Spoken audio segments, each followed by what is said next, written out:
talk. You are now listening to The Box Out with Kahlil Thomas and Jason Kahlil on the One Podcast Network. Let's get it.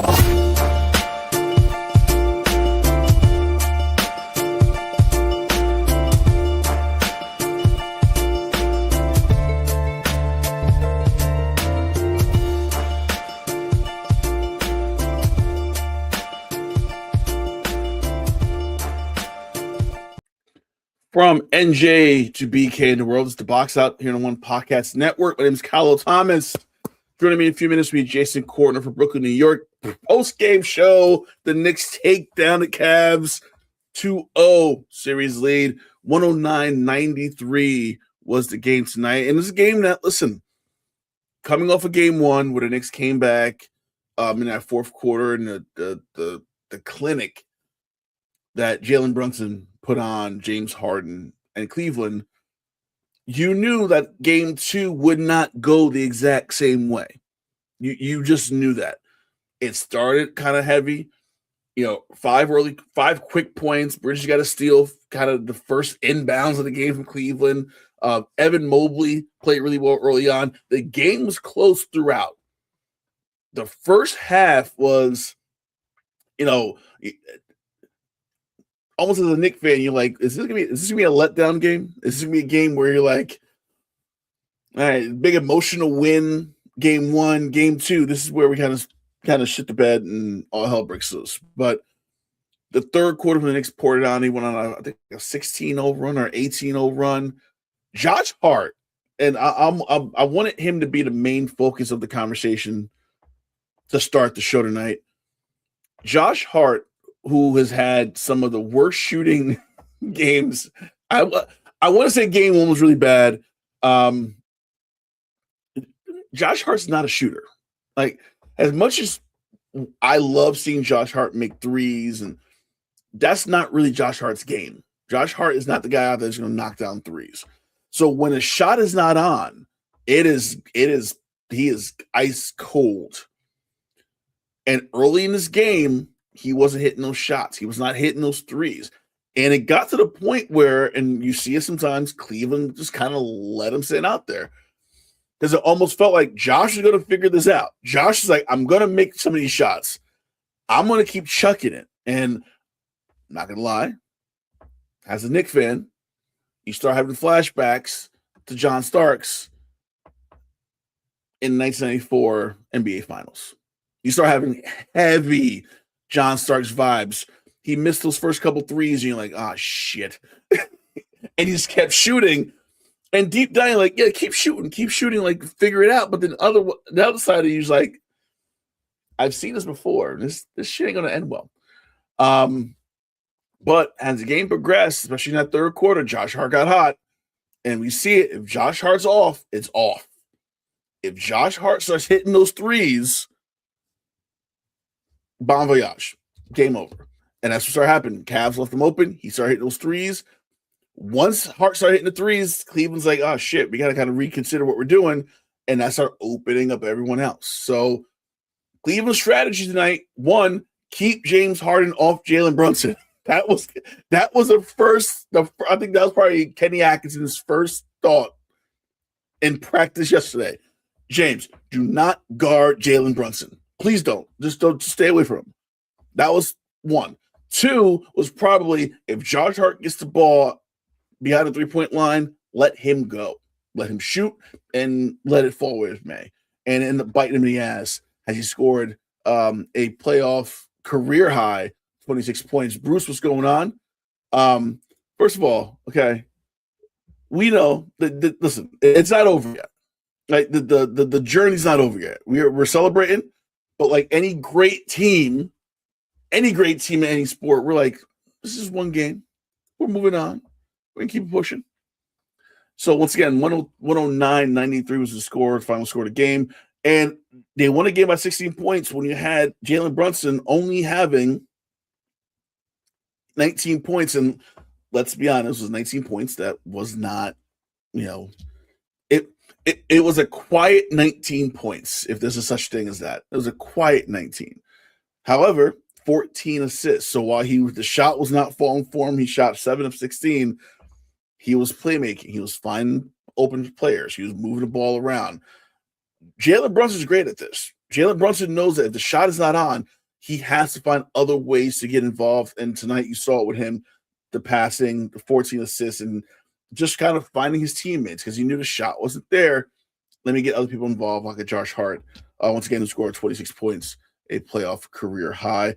Another good game from Karl-Anthony Towns, 18 points, 13 rebounds. All around, listen, you have of the 109 points he scored, 96 of the points came from their starters. So they leaned on their starters and everybody contributed. Everyone did what they had to do. Mikal Bridges continued his reclamation project of, is this guy worth 5 first-round draft picks? To, this guy's really worth 5 first-round draft picks. His defense is good. There were a couple lapses. I will be up front. There was a couple times when maybe he was caught. He'd probably caught in a pick and roll. He went under instead of going over. Harden was open a lot. Hit a couple shots. Donovan Mitchell, same exact thing. So there were a couple holes in Bridges' defensive game. It wasn't pronounced, but if you were watching closely, you saw, okay, that was kind of sketchy. But overall, listen, 19 points for him. OG, 14 points. You see him coming back so slowly from the hamstring. It's starting to progress. It's starting to get better. You know, so all in all, if you look at this game, you know, tough first half.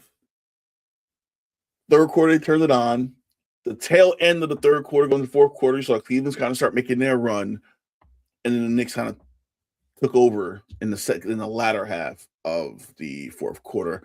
As I bring in Jason Corner, Jay, 2-0. What's up? Wow, man. For the first time in how long we've been doing this show, we're only 2 wins away from the finals. That's crazy. Well, I didn't like the fans chanting Knicks in 4. I didn't like that at the end of the game. I had some serious problems with that. Which one you like? Which one was worse, that or We Want Wemby? Knicks in 4. Knicks in 4. Honestly, as overconfident as I am right now, I kind of want Wemby too. I'm not gonna lie. I kind of want Wemby too. What were your thoughts on tonight's game? I thought they weathered the storm great in that fourth quarter, and I think they definitely figured some things out on the Cavs side. I thought the Cavs played better, but their lack of just like playing defense and leaving, it was a combination of their lack of playing defense and them leaving Hart and Bridges open for those wide open threes. But I did like this strategy against Brunson, but I also like Brunson's adjustments. Like, hey, if they're going to try to triple team me, I'm going to make sure I get my pass off to my open guys. That's why he had a career high in assists for a playoff. So Bruce said game plan for the Cavs tonight was to leave Hart open and let him beat them. That was the strategy. The strategy was leave Josh Hart. He's shooting badly, whatever. Leave him open. But I said it in the opener.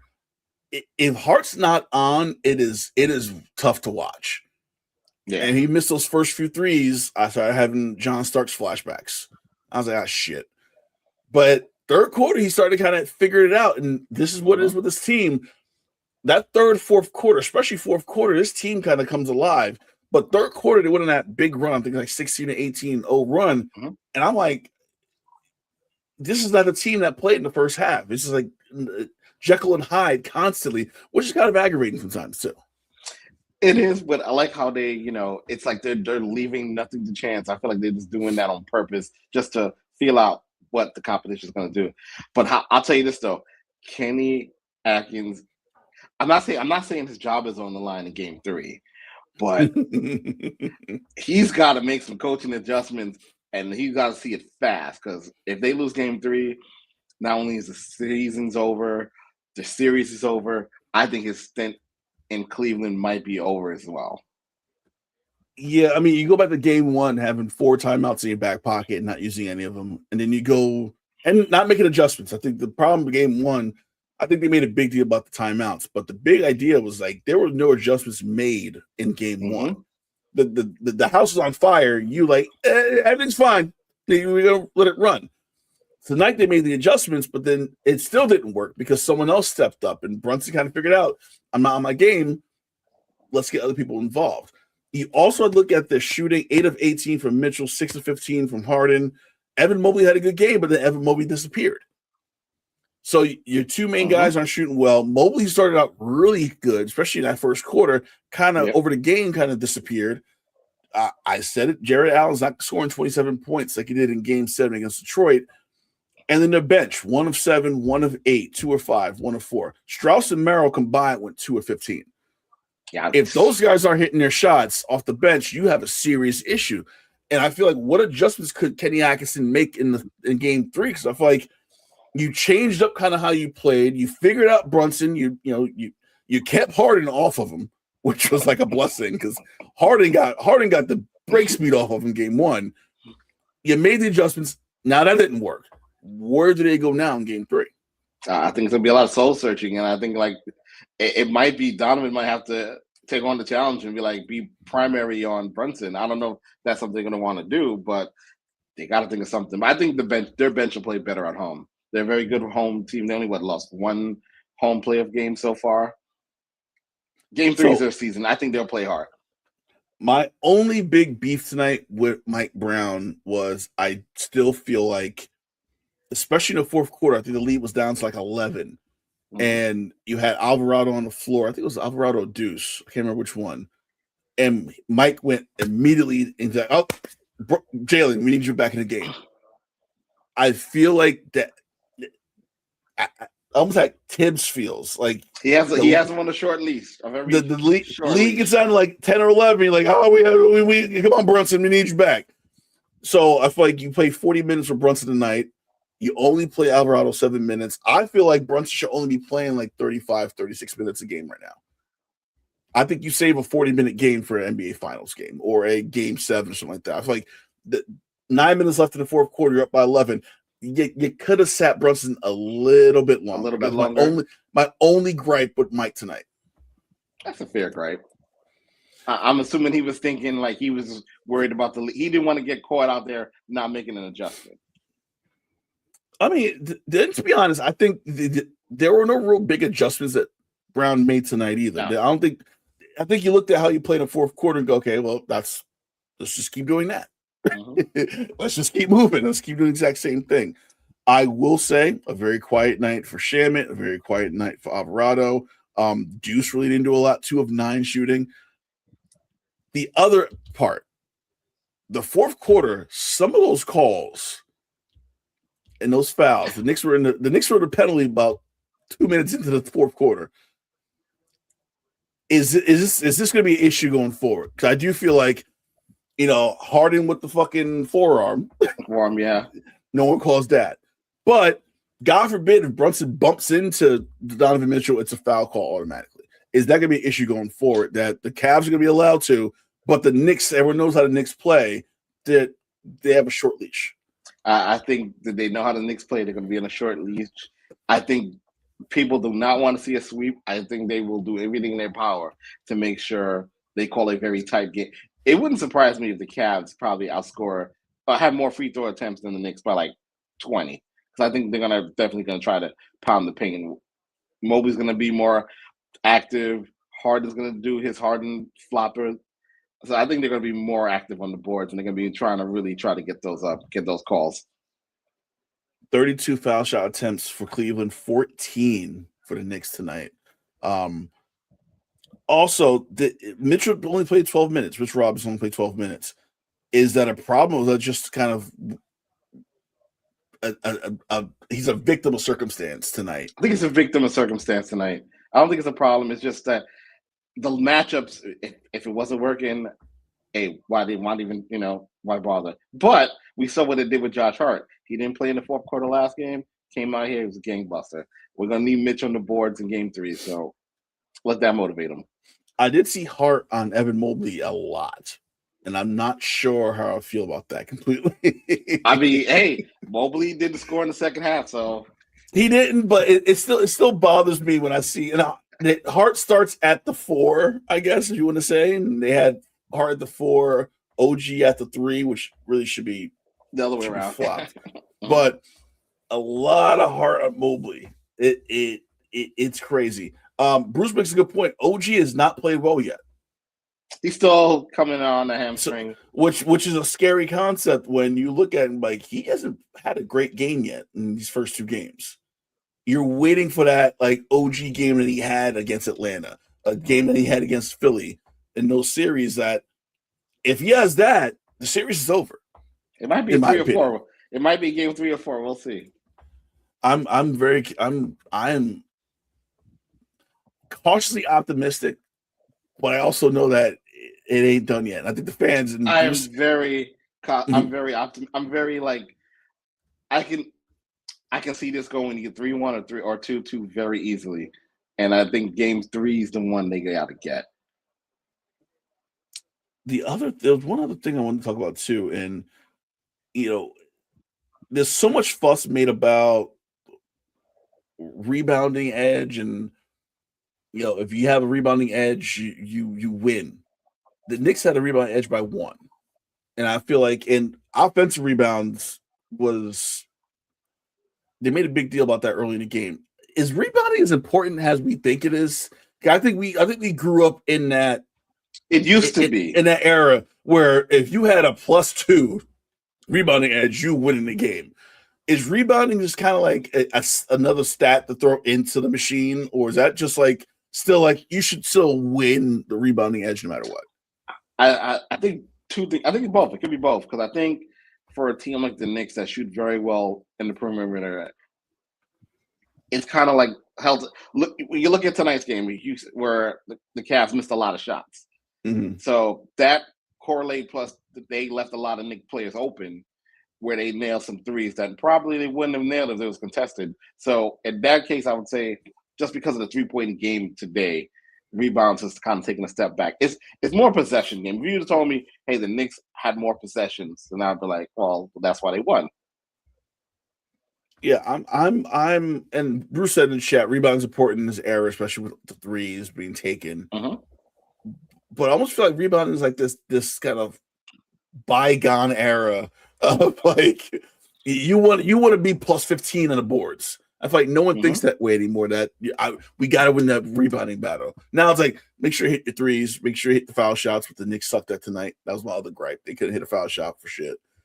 It's just very interesting to me to see kind of where this goes. Bruce said on his show last night, and I told Bruce I was going to tell you this tonight, that Brunson's career as a Knick is light years way ahead of Carmelo Anthony's. Do you agree? I don't agree. And it kind of goes back to what I think I told you. I think I sent you a text about it. It kind of goes back to where Melo was a victim of circumstance. He became a Knick in the middle of the Heatles, and then on the beginning of the rise of the Warriors, and then when LeBron went to Cleveland. So that was like, it was a bad mix up, and he didn't have a front office that supported him. Like had Rose been the GM and president, Gotta put that up. I'm giving Melo his flowers. He was a victim of circumstance, right? He had J.R. Smith as a writer, whereas Brunson has his Nova boys who knows how to win because they won in college. They won at a big level. They know how to play together. J.R. Smith, really? We're talking about J.R. Smith and Iman Shumpert was probably Melo's best teammates. And he had Lynn Sandy for like a day. I mean, yeah, I think the point I made, and I think we talked about this off air before his show yesterday. I think Brunson's career is, I agree, Bruce, light years ahead. It's ahead, but I won't say light. You got to 2 Eastern Conference Finals in 2 straight years. The team, yes, and the supporting cast is a lot better. I agree with you, 100%. It wasn't 100%. It wasn't Melo's fault that all of a sudden Roy Herbert became in Mutombo for like 2 years. For 2 years. I mean, that was. But I feel like Melo's place in Knick history is important because Melo, as much as Mario Sotomayor said, Knicks are back when we signed him, the Knicks became relevant when Carmelo came to New York. Yep. So you put Carmelo high on that list because of what he represented when he came in. When he came in, the Knicks weren't shit. Like, Sotomayor was here, but it was like, okay, and what else? It was just him. Carmelo gave us some type of being. Yeah, so I'm like, we belong now. Like, yeah, Amara Stoudemire is nice, but we belong part of the conversation again. That's where his legacy is. But I think Brunson's Knicks career overshoots him by leaps and bounds. In just 4 years already? In four, we're looking at I'm jumping ahead. Fuck it. If they make it to the finals, I think Brunson leaps into that top 5 Knicks conversation. You know, I was trying to think about this. Like, all right, who's the top 5 Knicks? We got Frazier. Yeah, Frazier, Willis Reed, Patrick Ewing. Bernard King. As much as people say he's a top 5, he wasn't there long enough. He wasn't there. He wasn't there long. He got hurt. He tore his knee apart. So I feel like Bernard King's in that top 10, that back half, that like 8 or 9 spot. Yeah. But I think as Willis Reed, Walt Frazier, Willis Reed, Ewing. Mm-hmm. There's a coin flip between Brunson and. Do you put? Yeah, I think it becomes a conversation between can Brunson move into that 4 spot? Because after those 3, like you can say Dave DeBusschere or Bill Bradley or Earl Monroe or Anthony Mason, like it gets kind of late. To his credit, they have progressed every year. Every year it's been first round, second, conference finals, back to the conference finals, on the verge of making to the final. So it's always been a progression for Brunson since he got here. So I'll put him in the top 5. Damn, Bruce is saying Oakley's better. Oakley's better than Carmelo. Listen, man. Listen. We need to get Oakley back. We need to get him in. We need to get him back in the fold. I know. Oh boy, DeBusschere, Oakley, Sprewell. No. Larry Johnson. No. He's just throwing names. No. Michael Ray Robinson. That's what I'm saying. You know what? People forget how bad those years are before Melo. Well, you think about the year we got Melo, we were a playoff team. All right, they gutted the roster for him. And we didn't have a star. We just had this assortment of just guys that worked. And ironically, that was the last time Dolan was like, "I need a star." I'm interfering. I'm overseeing my GM and my president of basketball operations. He never done that again. Of course, it took years before we got Brunson, but that's how desperate he was for a star. He was like, "I don't care. I'm giving up whatever." Because Donnie Walsh negotiated that because I think he was president at the time.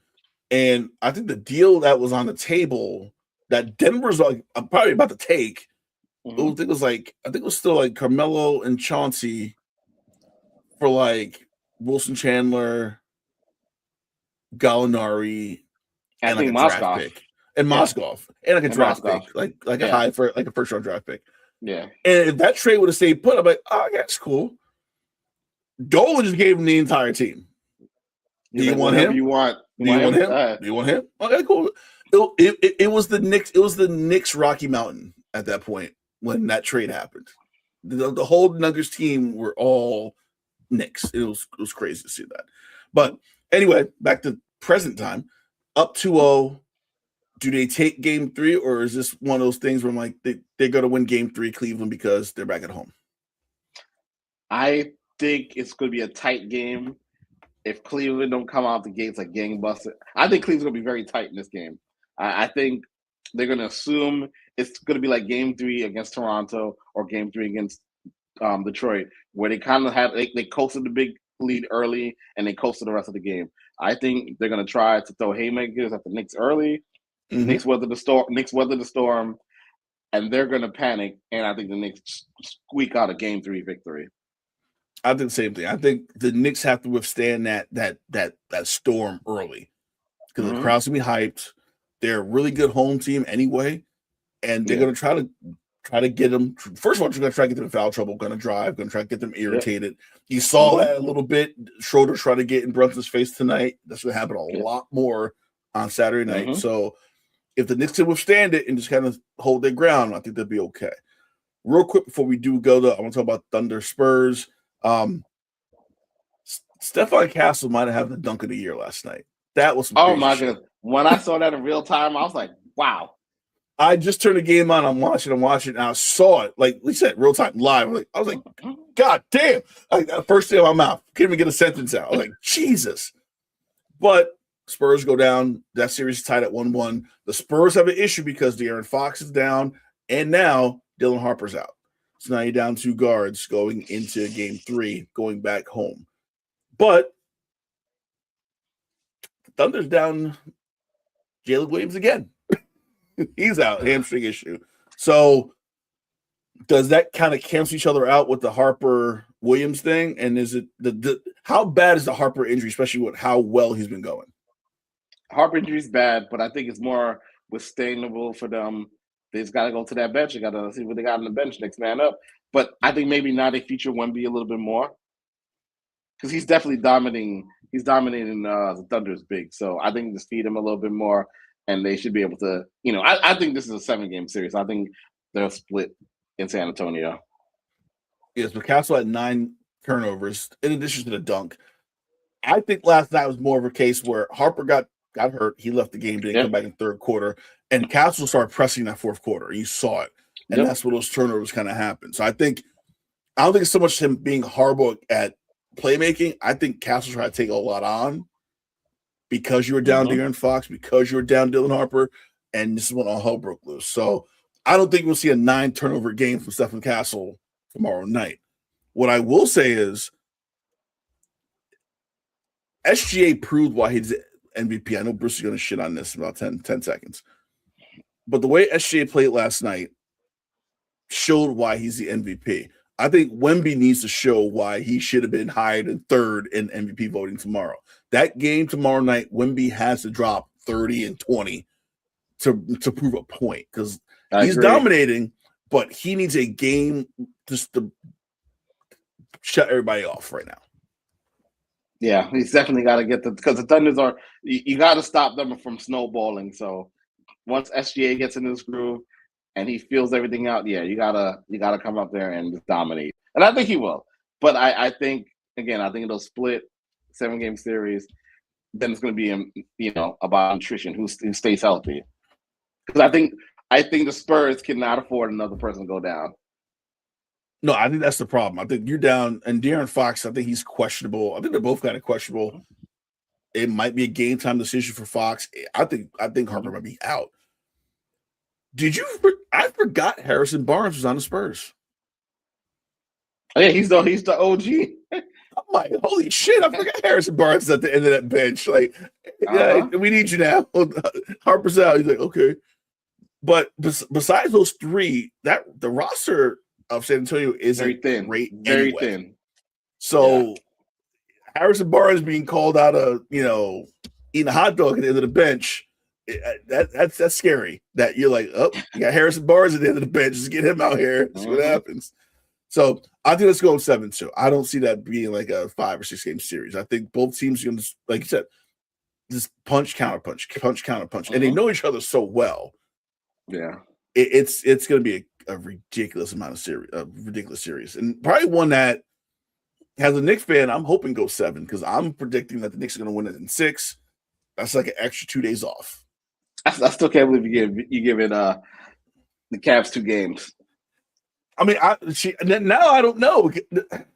I don't want to go back on it. I do think mentally they got to get out of New York. They got to get out of here, go back home, and see. And because which does losing tonight makes game 1 loss that much worse? Yes, because they had game 1. Game 1 was theirs, and they blew it. If you watch the entire. Not in the whole fourth quarter in game 1. If you watch the sequence starting when they were down by 22 to the end of regulation, I've never seen anything like that. I've never seen a team go, ice cold. I've seen teams go cold. They could hit a shot. I know they hit a couple here and there, but they could hit anything.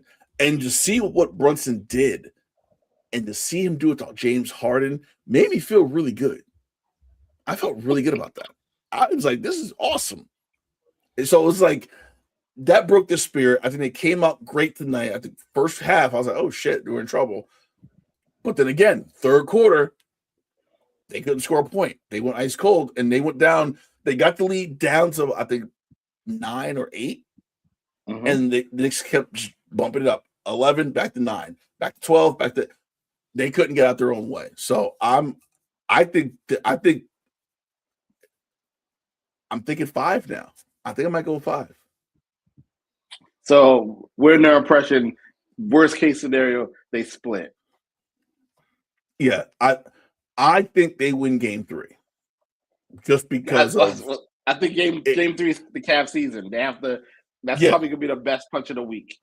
I think that's the only reason they win game 3 because they know it's all or nothing now. Like they got to push their chips to the front of the table and go. They'll win game 3. Knicks will win game 4, and then a game 5 in the Garden. But I think game 3, because of the importance of it, they're gonna win that one. Get everybody excited. Oh, it's 2-1, and I think that's when the Knicks go. Okay, let's end this for real now. Let's not fuck around. Get it over with. So that's our post-game show. I know people are probably gonna go watch the NBA and shit, or watch Bill Pito on MSG if you're in New York. We might do this on Saturday. We'll me and Jason will talk about it. We'll see. Maybe if they win, yes. If they lose, hell no. That'll be a 4-hour podcast. But check out the YouTube channel. I'll put a message if we come in on Saturday, or if we just kind of do Sunday or whatever. So keep that up. It is late. I'm going to sleep. I got work in the morning. Jason, thanks so much for doing this. Likewise. So we'll be back maybe Saturday, maybe Sunday, maybe Thursday.